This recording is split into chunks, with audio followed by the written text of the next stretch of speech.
नौजवान आज एक है, ये निपनिया में ये भारतीय जनता पार्टी की तरफ से ये सभा यहाँ रखी गई है। यहाँ महापौर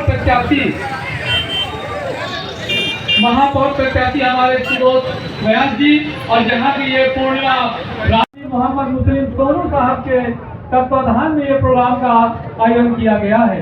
जहाँ हमारे मध्य प्रदेश के लोह पुरुष विकास पुरुष जिन्हें कहा जाए, मध्य प्रदेश के अंदर जो हमारे रीवा में हमारे नेता हैं, लोह पुरुष और विकास पुरुष, ऐसा मध्य प्रदेश में कोई नेता नहीं कि जो रीवा को 15 साल में महानगर में पहुंचा दिया हो। हमारे आपके सामने आदरणीय माननीय, जितनी तारीफ करिए कम है। आदरणीय शुक्ला जी यहाँ पधारे हैं, जितनी तारीफ करिए कम है। ये रीवा आज जो देखता है बाहर का आदमी चौभक्त रह जाता है कि रीवा। आप लोग तालियां बजाए भाई, तालियां बजाइए तो स्वागत करिए।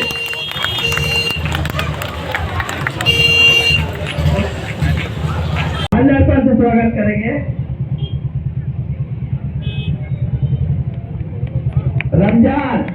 रमजान जी आए और श्रीवास्तव जी का स्वागत करें, मुकेश श्रीवास्तव जी का स्वागत करें।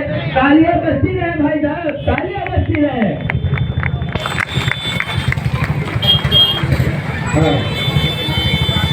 तालियां बजती रहे, तभी तो लगता है कार्यक्रम हो रहा है। हाँ,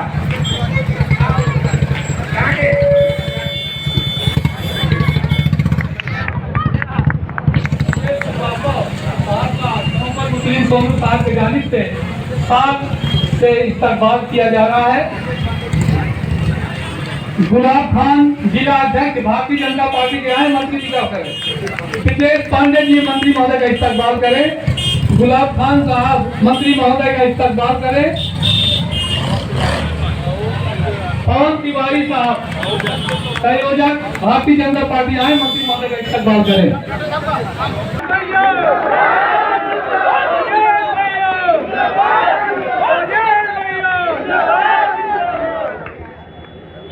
आज के इस चुनावी सभा में उपस्थित भारतीय जनता पार्टी के वरिष्ठ नेता आदरणीय मुकेश श्रीवास्तव जी, आदरणीय ब्रिजेश पांडे जी, आदरणीय सिद्दीकी साहब, डॉक्टर साहब, आदरणीय कार्यक्रम के संयोजक सोनू मुस्लिम जी, आदरणीय मुन्ना भाई, आदरणीय सैयद जी, साबिर खान जी, जुगनू भाई,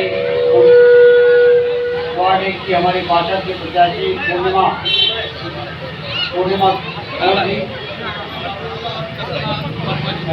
रावत जी और कल्पना वर्मा जी वार्ड 3 की प्रत्याशी, और पप्पू पाठक जी, कैलाश साकेत जी, हमारे गुलाब खान और जिले भाई चलेंगे, असद जी, साजिद भाई जो कार्यक्रम का संचालन कर रहे हैं बड़े जोरदार तरीके से।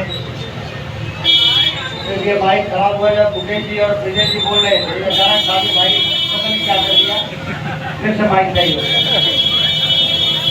और जो ये बात कह रहे थे कि जिला अस्पताल जाके देख लीजिए, कांग्रेस पार्टी के राज में तो रीवा में जिला अस्पताल था ही नहीं। कितनी बड़ी विडंबना थी कि लंबे समय तक कांग्रेस ने शासन किया और अकेला रीवा जिला मध्य प्रदेश में रहा होगा जहां जिला अस्पताल ही नहीं था। और इस जिला अस्पताल को खोलने का काम हुआ और उसके बाद आज जिला अस्पताल का जो स्वरूप हो गया, जो साबिर भाई बता रहे थे, तो वहाँ पर जाओ तो वास्तव में पता नहीं चलता कि संजय गांधी ज़्यादा अच्छा है कि सुपर स्पेशलिटी अस्पताल ज़्यादा अच्छा है कि जिला अस्पताल ज़्यादा अच्छा है। चिकित्सा के क्षेत्र में लेकिन हमारे कांग्रेस के मित्र जिन्होंने रीवा को गड्ढे में गिरा के रखा था, 4-5 दिन पहले उनका पत्रकारों से चर्चा के दौरान वो कह रहे थे 4-5 लोग बैठ के कि रीवा में पिछले 10 सालों में कोई विकास नहीं हुआ।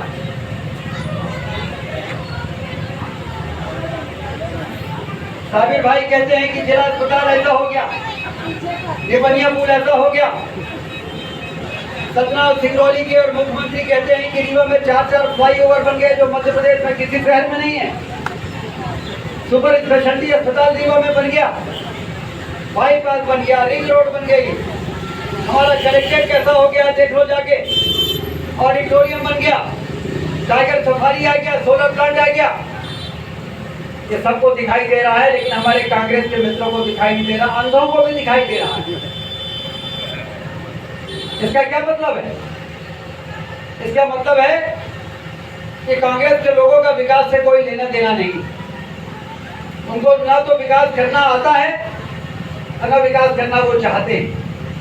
और इसलिए विकास होता है तो उससे उनको कोई संबंध नहीं है, उनको कोई खुशी नहीं है, उनको कोई प्रसन्नता नहीं है कि हमारा शहर चमक रहा है। वो तो चाहते हैं कि रीवा उसी प्रकार से न सड़क हो, न सड़कों में गड्ढा रहे, उसी प्रकार से तहसील की तरह रहे, बड़ा गांव सा दिखे। ये चमचमाता हुआ रीवा सबको प्रसन्नता दे रहा है, लेकिन कांग्रेस के लोगों को दुखी कर रहा है। तो फिर ये किस प्रकार का विकास चाहते हैं? ये क्यों वोट मांग रहे हैं? मैं सोच रहा था कि ये इनको तो लगता है कि विकास नहीं हुआ, तो मैं निष्कर्ष पर पहुंचा कि इन लोगों का जरूर विकास पिछले 18-20 सालों से रीवा की जनता नहीं हो रही है। 18 साल से भूखड़ों की तरह जीवन जी रहे, लाल टपक रही है कि किसी पद में बैठ जाए और केंद्र से और राज्य से पैसा आए तो उसमें अपना कमीशन लेने का तय कर ले। ये कमीशन के लिए राजनीति कर रहे हैं और हम लोग डेवलपमेंट के लिए राजनीति कर रहे हैं। ये अपने विकास के लिए वोट मांग रहे हैं, हम लोग रीवा के विकास के लिए वोट मांग रहे हैं।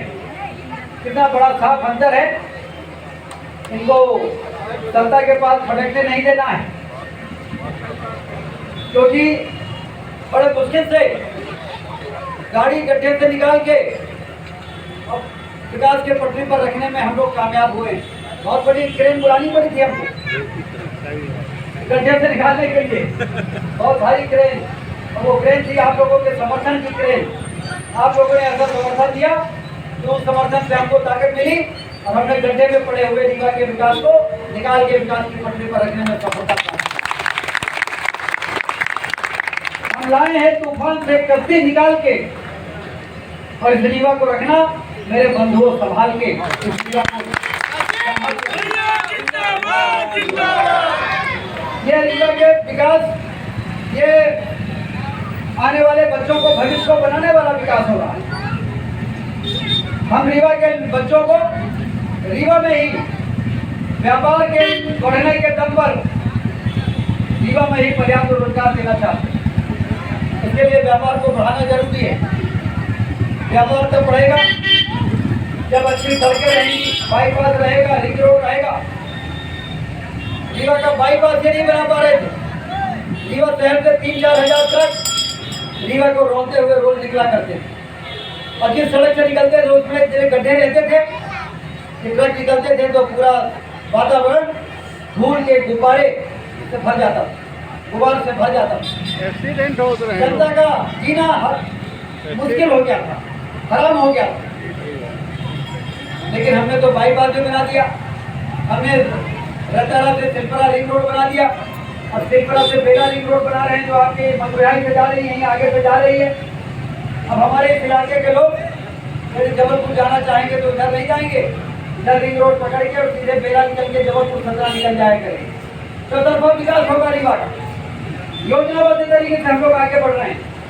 ऐसे हम लोगों को चिंता है कि विकास रुकना नहीं चाहिए, थमना नहीं चाहिए, और इसके लिए सब आपके हाथ में है। 13 तारीख को वोट पड़ेगा महापौर का, पार्षदों का। आपको सिर्फ एक काम करना, बाकी काम तो मैं करूंगा।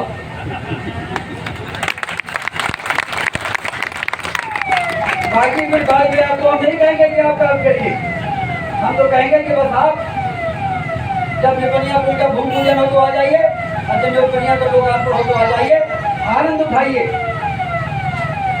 जहाँ बिजली नहीं है वहाँ बिजली की व्यवस्था करेंगे।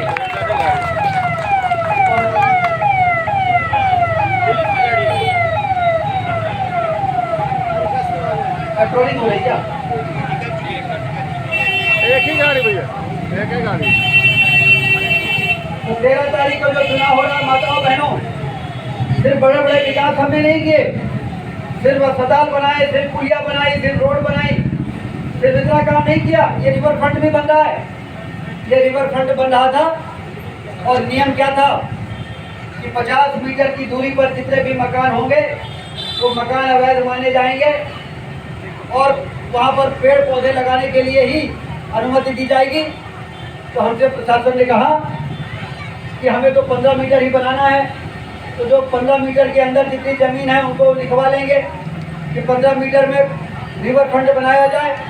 तो तुम तो घर नहीं बना सकते, तो जब घर नहीं बना सकते तो पाथवे बना लेने दो, हरियाली लगा दे लेने दो, किसी को मुआवजा देने की जरूरत नहीं है।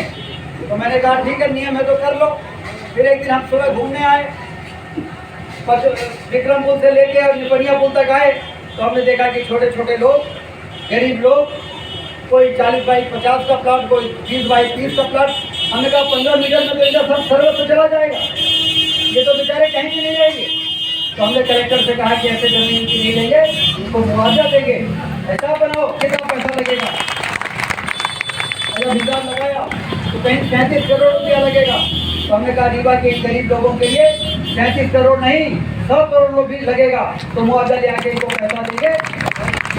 उसके बाद ही हम बाउंड्री वाल बनाएंगे और उनको पैसा देंगे और ये कहेंगे कि इस पैसे से यदि प्रधानमंत्री आवास आप लेना चाहते हो, जो गोल्ड क्वार्टर में बना है, जो ऐसे पुलिस लाइन में बना है, वहाँ पर पैसा देके आपको फ्लैट भी दे देंगे। तो मुझे आपको बताते हुए प्रसन्नता है कि उन सारे गरीब भाई बहनों का जो मेरे घर आए थे और मुझसे उन्होंने कहा था कि हमारे को चेंज क्या हुई, तो हमें कहा था कि आपको पैसा देंगे। 37 करोड़ रुपया भोपाल के खजाने से निकाल के और कलेक्टर के खाते में आ चुका। तो इसलिए सिर्फ इतना ही काम नहीं किया हमने। भारतीय जनता पार्टी ने गरीबों के कच्चे मकान को पक्के मकान में बदलने के लिए रीवा शहर में 5000 लोगों को 2.5 लाख रुपया दिया है। 2.5 लाख रुपया। जिन लोगों के पास पट्टा नहीं है, हमने 2000 आवेदन बुलवाए और 2000 आवेदन में 250 लोगों को पट्टा दे दिया। बाकी लोगों को चुनाव की आचार संहिता के बाद उनको भी धूप जमीन का टुकड़ा दे देंगे। अरे भगवान ने जिसको इस धरती पर पैदा कर दिया, क्या उसके पास जमीन का टुकड़ा भी नहीं होना चाहिए? ये कैसी सरकारें जिन्होंने इस बारे में चिंता नहीं की कि जो इस धरती पर भगवान ने भेज दिया उनको जमीन के टुकड़ा का मालिकाना हक तो मिलना ही चाहिए। ये भारतीय जनता पार्टी की सरकार कर रही है। मुफ्त में राशन देने का काम कर रही है। जो गरीबी रेखा के नीचे हैं, जो संबल योजना में हैं, जो घरेलू कामकाजी महिलाएं हैं, जो गैस शिल्पी परिवार हैं, ऐसे तमाम गरीब परिवार के लोगों को पहले परिचय पत्र दिया और उसके बाद कोटे के दुकान में खोल दिया कि 5 किलो नहीं 10 किलो, और 5 किलो नरेंद्र मोदी भेज रहे हैं, 5 किलो शिवराज सिंह चौहान भेज रहे हैं, 10 किलो। जब तक कोविड का असर समाप्त नहीं होता। अरे कोविड के दौरान तो सबका काम धंधा बंद हो गया था बेचारों का। जो डेली कमाते थे खाते थे उनका काम बंद हो गया। अब आज यदि वो पसीने से कोई चीज़ कमा रहे हैं, पसीना बहा के, तो कम से कम अनाज खरीदने में खर्च ना हो, अनाज मुफ्त में मिल जाए, दवाई मुफ्त में हो जाए, बच्चों की पढ़ाई मुफ्त में हो जाए और बाकी जो पैसा बचे उससे वो बच्चों को कपड़ा खरीदने में लेके और तमाम तरह की। अरे दाम लगे तो टेलीविजन भी हमारे गरीब परिवार के लोगों को खरीद लेंगे। काहे तुम्हारे पेट में दर्द हो रहा है भाई? क्या उनके बच्चों को टेलीविजन देखने का मन नहीं करता क्या? दूसरों के घर में झाँक के देखते हैं टेलीविजन और डरते हैं कि कोई भगा न दे। अब हमारे गरीब परिवार में भी हम देखते हैं उधर टीवी लगाए रहते हैं बढ़िया कायदे से, और बच्चे पढ़ाई के बाद टीवी भी देखते हैं। तो ये काम, ये माहौल, ये मौका यदि किसी पार्टी ने दिया है गरीबों के लिए तो उस पार्टी का नाम है भारतीय जनता पार्टी। ये गरीबों की पार्टी है, ये किसानों की पार्टी है, ये नौजवानों की पार्टी है, ये सबका साथ सबका विकास करना चाहती है। हमारे मुसलमान भाई यहाँ पर बहुत सारे बैठे हैं। और मुझे याद है कि जब मुख्यमंत्री तीर्थ दर्शन योजना चल रही थी और हमारे हिंदू भाई रामेश्वरम जा रहे थे, जगन्नाथपुरी जा रहे थे, बद्रीनाथ जा रहे थे, तो उस समय हमारे मुसलमान भाई हमारे पास आए थे, चलिए तीर्थ करने के लिए रेलगाड़ियाँ जा रही हैं, हम लोग भी अजमेर शरीफ जाना चाहते हैं, जीवन भर मजदूरी की, पसीना बहाया, अब हमारे बच्चे का ये हैसियत नहीं है कि हमको अजमेर शरीफ में चादर चलाने के लिए भेज सके। क्या हमारे लिए भी ट्रेन चल सकती है? क्या हम भी अजमेर शरीफ जा सकते हैं? मैंने मुख्यमंत्री जी से बात किया और मैंने कहा कि हमारे यहाँ 15 से 20 हज़ार मुसलमान भाई हैं, उनके बहुत से लोग ऐसे हैं जो अपने पैसा खर्च करके अजमेर शरीफ नहीं जा सकते। तो एक ट्रेन यदि हिंदू भाइयों के लिए ट्रेनें चल रही हैं तो हमारे मुसलमान भाइयों के लिए भी एक ट्रेन चला दिया जाएगी अजमेर शरीफ। और आप लोगों को ध्यान होगा जब अजमेर शरीफ में ट्रेन चली यहाँ पर, और यहाँ से जब हमारी माताएं बहनें, हमारी बूढ़े बुजुर्ग जब अजमेर शरीफ गए और जब लौट के आए तो घोघर में बुला के मेरा अभिनंदन किया था। और हमारी जो माताएं बहनें थी बुजुर्ग, उन्होंने मेरा हाथ चूम के कहा कि बेटा जीवन में नहीं सोचा था कि अजमेर शरीफ जा पाएंगे, लेकिन ये तमन्ना पूरी हो गई हमारे मन की। ये भारतीय जनता पार्टी की सरकार ने भेदभाव नहीं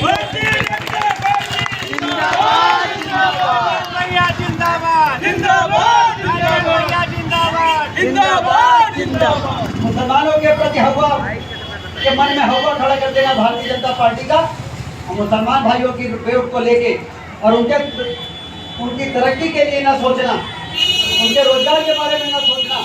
अरे जब रीवा ही कमजोर कर दोगे तो रीवा में रहने वाला आदमी कैसे मजबूत होगा? हमने रीवा को मजबूत करने की दिशा में हम लोग आगे बढ़ रहे हैं। एक आर्थिक जिला, समृद्धशाली, अमीर जिला, जब हम रीवा जिले को ही अमीर बना देंगे तो उसके अंदर रहने वाले हमारे नागरिक भी तो अमीर हो जाएंगे, गरीबी दूर होगी। इस दिशा में मजबूती के साथ, बड़े ईमानदारी के साथ, बड़े मेहनत के साथ एक यात्रा चल रही है, एक यज्ञ हो रहा है और उसका साथ देने की जरूरत है। उसको धक्का देने की जरूरत है कि टांग पकड़ के खींचने की जरूरत है? धक्का देने की जरूरत है ना, जिससे रीवा का विकास और तेजी गति से आगे बढ़े। तो इसका मौका आपके हाथ में आ गया। आप बड़े सौभाग्यशाली हैं कि आपको भी श्रेय मिलने वाला है। इस चुनाव में 13 तारीख को कमल की बटन आप दबाएंगे और भारी बहुमत से महापौर का प्रत्याशी, खुले मालूम है, महापौर का प्रत्याशी जीतेगा तो रीवा के विकास को गति जो मिलेगी उसमें श्रेय मुझे नहीं मिलेगा।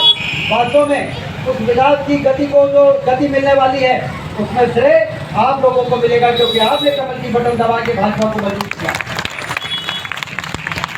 तो आइए आप सारे लोग तैयार हो जाइए इस विकास की यात्रा में शामिल होने के लिए। कितने लोग जो 5 दिन बचे हैं, जैसे अभी मुकेश श्रीवास्तव जी ने आह्वान किया, हमारे डॉक्टर साहब ने आह्वान किया, ब्रिजेश पांडे जी ने आह्वान किया, मैं आपसे अपील कर रहा हूँ, कितने लोग इसी प्रकार से 5 दिन हर व्यक्ति से बात करेंगे, उसको समझाएंगे। और निपनिया जो एक ऐसा है कि निपनिया ने यदि साथ दे दिया तो 30,000 से जीतने वाले प्रबोध व्यास 30,000 से जीत सकते हैं। यदि निपनिया ने साथ दे दिया, आज तक तो मालूम पड़ जाता है कि कौन से पोलिंग में कितना वोट मिला है। और 18 साल विधायक रहने के बाद एक भी मुसलमान भाई हमसे नहीं कर सकता कि राजेश शुक्ला ने मेरा 1 इंच का भी कहीं कोई नुकसान किया है। 18 साल में किसी का नुकसान हमने किया है क्या? अरे ये प्रशासन जमीन ले रहा था मुफ्त में, उसमें ज्यादातर मुसलमान भाई थे, हमारे घर आए थे, उनको 37 करोड़ रुपए दिलाने का काम हम कर रहे हैं।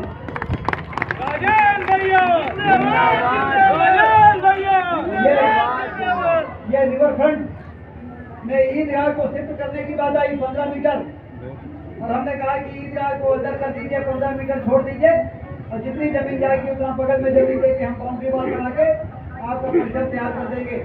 तो हमारे मुसलमान भाइयों ने कहा कि और कोई कहता तो हम भरोसा नहीं करते, लेकिन आप कर रहे हैं तो लीजिए, तो करना है तो भरोसा मेरे ऊपर।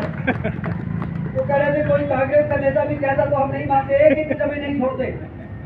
तो जब भरोसा हमारे ऊपर कर रहे हैं, इतना बड़ा काम ईदगाह को शिफ्ट कर देना, रीवा के विकास के लिए रिवर फ्रंट बन जाए, रीवा की सुंदरता बढ़ जाए, तो जब इतना बड़ा भरोसा हमारे ऊपर आप कर सकते हैं तो कमल की बटन दबा के भारतीय जनता पार्टी को जिता के रीवा के विकास को और तेज गति से दौड़ाने में मेरे बात का भरोसा क्यों नहीं कर सकते? और यदि आपने भरोसा कर लिया तो इतिहास रच जाएगा, फिर लोगों की बहुत बंद हो जाएगी। लोग कहेंगे कि अब तो रीवा में जाति के आधार पर वोट पड़ना बंद हो गया। अब रीवा में धर्म के आधार पर वोट पड़ना बंद हो गया। अब रीवा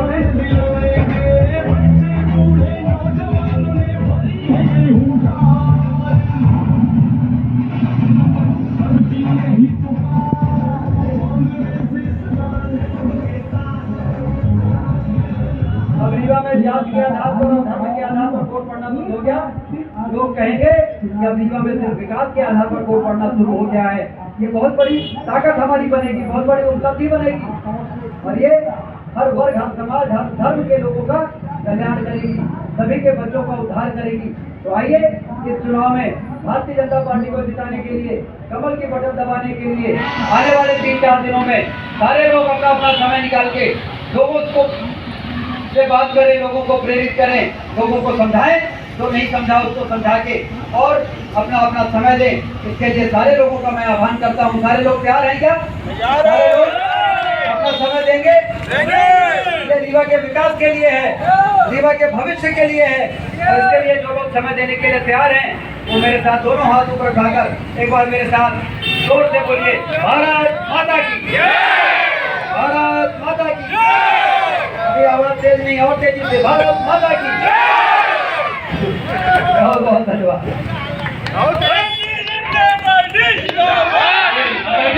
बैठिए। तो आपको हमारे मोहम्मद मुस्लिम सोनू साहब आयोजक हैं आज के, आपका सब आभार व्यक्त करेंगे। आज के मुख्य अतिथि आदरणीय राजन शुक्ला जी और सारी साथियों का तहे दिल से आभार व्यक्त करता हूँ। और एक बात याद रखें, अपना अमूल्य समय देकर कमल के निशान पर बटन दबाएं, जरूर से जरूर विजय में रहें। आप तमाम लोग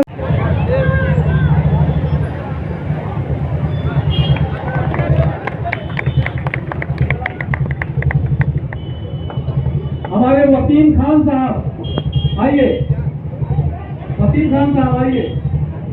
अमानत खान साहब मंत्री महोदय का इस्तेमाल करेंगे। अमानत